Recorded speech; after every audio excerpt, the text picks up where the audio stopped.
बिस्मिल्लाहिर्रहमानिर्रहीम अस्सलाम वालेकुम everyone. My name is Zafran Sajid. उम्मीद करता हूँ कि आप सब खैरियत से होंगे। आज के इस वीडियो लेक्चर में मैं आप सबका वेलकम करता हूँ। अगर आप लोग इस चैनल पर नए हैं तो काइंडली इसको लाइक, सब्सक्राइब और ज़्यादा से ज़्यादा शेयर करें। आज के इस वीडियो लेक्चर में हम MTH 401 के क्विज़ नंबर 3 का वेरीफाइड सोल्यूशन आप लोगों के साथ शेयर करेंगे। ये MTH 401 के क्विज़ नंबर 3 का पहला सेट है।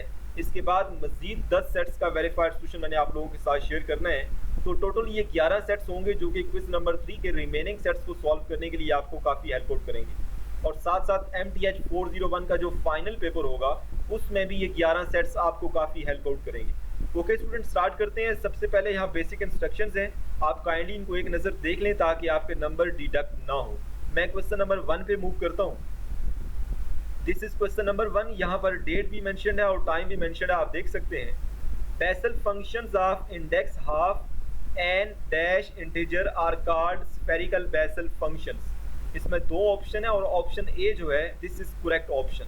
Basal functions of index half and odd integer are called spherical Bessel function. Option A is the correct option. बात करते हैं क्वेश्चन नंबर 2 की। If A is the m cross n matrix and A is equal to A transpose, which of the following must always be true। वो कहते हैं कि अगर आपके पास A कोई m क्रॉस n ऑर्डर का मैट्रिक्स है और A जो है ना वो अपने ट्रांसपोज के बराबर है, तो फिर ऑप्शन ए क्या है, m does not equal to n, मतलब रोज और कॉलम डिफरेंट होंगे। और ऑप्शन बी है m is equal to n। हमेशा याद रखें कि जब भी आपके पास कोई मैट्रिक्स गिवन हो तो वो मैट्रिक्स अपने ट्रांसपोज के बराबर तभी होगा अगर रोज और कॉलम इक्वल होंगे। मतलब स्केयर मैट्रिक्स के केस में ही ये पॉसिबल है कि जो मैट्रिक्स है वो अपने ट्रांसपोज के बराबर आए। तो इस वजह से option B is the correct option. बात करते हैं क्वेश्चन नंबर 3 की। The characteristic equation of the first order homogeneous differential equation. यहाँ पर आपके पास दो डिफरेंशियल इक्वेशंस हैं जो कि एक सिस्टम बनाती हैं और उसको जब हमने मैट्रिक्स फॉर्म में लिखा है तो ये वाली फॉर्म है। तो इसकी जो कैरेक्टरिस्टिक इक्वेशन होगी वो क्या होगी। तो यहाँ पर जो राइट हैंड साइड पे ये जो 1 2 3 4 लिखा हुआ ये कोफिशिएंट मैट्रिक्स है। ओके, इस system of first order homogeneous differential equation का जो कोफिशिएंट मैट्रिक्स है वो 1 2 3 4 है। और आपको पता है कि जो कैरेक्टरिस्टिक इक्वेशन होती है वो क्या होती है, determinant of a minus lambda I equal to 0। Okay, या simple determinant of a minus lambda I, ठीक है ना।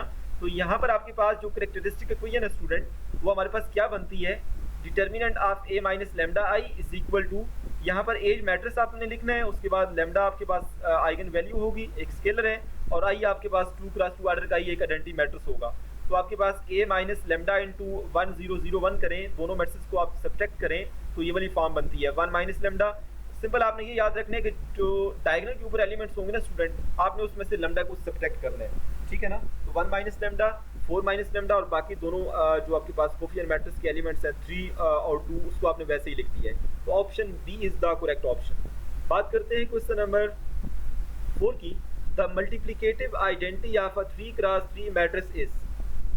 ये बेसिकली एक मैट्रिक्स के केस में आपको पता है कि जो आइडेंटिटी मैट्रिक्स होता है वो किसी मैट्रिक्स का मल्टीप्लिकेटिव आइडेंटिटी होती है, ठीक है ना।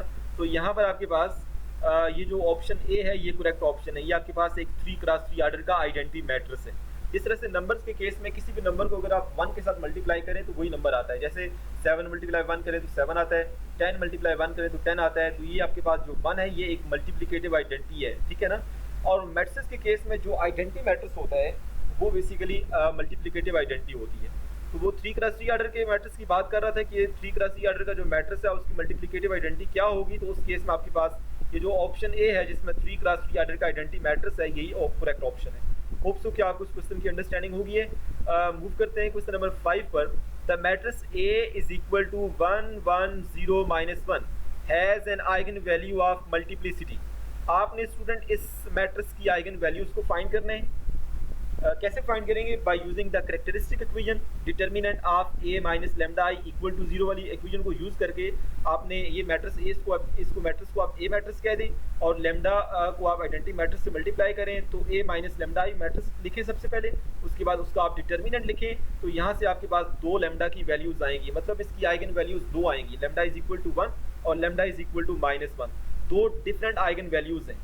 और मल्टीप्लिसिटी तो उस वक्त होती है जब एक आइगन वैल्यू 2 बार या 3 बार रिपीट हो रही हो या 4 बार, मतलब जितनी बार भी, ठीक है ना। अगर एक वैल्यू रिपीट हो रही होती है, मतलब एक से ज़्यादा बार आ रही होती है, तो उस केस में फिर मल्टीप्लिसिटी का फेनोमेना अकर होता है। लेकिन यहाँ पर क्योंकि इसकी जब आप आइगन वैल्यूज़ फाइंड करेंगे तो दो डिफरेंट आइगन वैल्यूज़ आएंगी, तो इसमें कोई भी नंबर जो है ना वो रिपीट नहीं हो रहा। आइगन वैल्यूज़ के अंदर कोई भी नंबर रिपीट नहीं हो रहा। एक eigenvalue lambda is equal to 1 है और दूसरी लैम्डा इज इक्वल टू -1 है। तो इस वजह से इसकी जो मल्टीप्लिसिटी है वो, उसका जो करेक्ट ऑप्शन है वो ऑप्शन सी है, जीरो मल्टीप्लिसिटी। उम्मीद करता हूँ कि आपको इस क्वेश्चन की भी अंडरस्टैंडिंग होगी है। इसको आप सही कर लीजिएगा, यहाँ पर किसी ने ये गलती से मार्क किया है। इसका जो करेक्ट ऑप्शन है वो ऑप्शन सी है। बात करते हैं क्वेश्चन नंबर 6 की। The harmonic series of the constant summation n from 1 to infinity 1 by n always divergent. Option B is the correct option. बात करते हैं क्वेश्चन नंबर 7 की। The characteristic equation of the first order homogeneous differential equation. ये वही characteristic equation है जो ऊपर जिसकी हम बात कर रहे थे। वहाँ पर इक्वल टू 0 नहीं लिखा हुआ था, तो आपने उसको सही कर लेना है। मैं आपको दिखा देता हूँ। यहाँ पर हमने ये जो क्वेश्चन सॉल्व किया था, मैंने आपको बताया भी था, लेकिन क्योंकि यहाँ पे लिखा नहीं था तो इस वजह से मैं आपको सही तरह से बता नहीं पाया था। यहाँ आपके पास ये जो the characteristic equation of first order homogeneous differential, इसकी जो कैरेक्टरिस्टिक इक्वेशन होगी इसमें इक्वल टू 0 भी आता है, उसने यहाँ पे लिखा नहीं है। ऑप्शन बी करेक्ट है, लेकिन इक्वल टू 0 भी आना चाहिए यहाँ पर। ओके, अब हम अपने क्वेश्चन पे मूव करते हैं। हमारे पास जो क्वेश्चन नंबर 7 है, यस दिस इज, यहाँ पर वो कह रहे हैं कि आपके पास ये एक डिफरेंशियल इक्वेशन है, ठीक है, first order homogeneous linear differential equation है, और इसकी जो कैरेक्टरिस्टिक इक्वेशन होगी वो क्या होगी, determinant of a minus lambda i equal to 0। Option C is the correct option. बात करते हैं क्वेश्चन नंबर 8 की। A second order differential equation of the form, ये आपके पास एक सेकंड ऑर्डर की डिफरेंशियल इक्वेशन है, इज कॉल्ड, इसको हम कहते हैं बेसेल्स डिफरेंशियल इक्वेशन। ओके, इस तरह से आपने लेजेंडर्स की जो जनरल फॉर्म है वो भी आपने याद रखनी है, ठीक है। बेसेल्स की भी आप देखिए यहाँ पर आई हुई है, लेजेंडर्स की भी आ सकती है किसी अगले सेट में, तो आपको वो भी पता होनी चाहिए। तो option B is the correct option. बात करते हैं क्वेश्चन नंबर 9 की। Let a is equal to this and b is equal to this, then a plus b। दो मैट्रिक्स को ऐड करने के लिए उनका ऑर्डर सेम होना चाहिए, और ऐड करने के लिए जो करस्पॉन्डिंग एंट्रीज होती हैं उन्हीं को ऐड करते हैं। a को u में ऐड कर लें, b को v में, और c को x में, और d को y में। तो आपके पास ऑप्शन बी जो है वो करेक्ट ऑप्शन है। इसमें आप देख लें यही कुछ लिखा हुआ है। ओके, इस सेट के आखिरी क्वेश्चन की बात करते हैं। Eigen values of the following homogeneous system of differential equation. आपके पास ये वही सिस्टम है जिसका कोफिशिएंट मैट्रिक्स ऊपर गिवन था 1 1 0 -1, जिसकी आइगन वैल्यूज की मल्टीप्लिसिटी का पूछा गया था, और मैंने कहा था कि इसमें दो आइगन वैल्यूज आती हैं, लैम्डा इज इक्वल टू 1 और -1, और ये मल्टीप्लिसिटी इसकी 0 है क्योंकि कोई भी आइगन वैल्यू रिपीट नहीं हो रही। तो ये वही आपके पास यहाँ पे सिस्टम गिवन है, और यहाँ पर कोफिशिएंट मैट्रिक्स भी उसने बता दिया है। तो इसकी जो आइगन वैल्यूज आती हैं स्टूडेंट, वो लैम्डा इज इक्वल टू 1 और -1 आती हैं। आप determinant of a minus lambda i equal to 0 वाली जो जनरल फॉर्म है कैरेक्टरिस्टिक इक्वेशन की, उधर से आप फाइंड भी कर सकते हैं।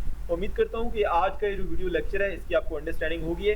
अगर आप लोगों को ये वीडियो पसंद आई है तो काइंडली इस वीडियो को लाइक करें, मेरे चैनल को सब्सक्राइब करें, और ज़्यादा से ज़्यादा शेयर करें। Thank you so much for watching my video.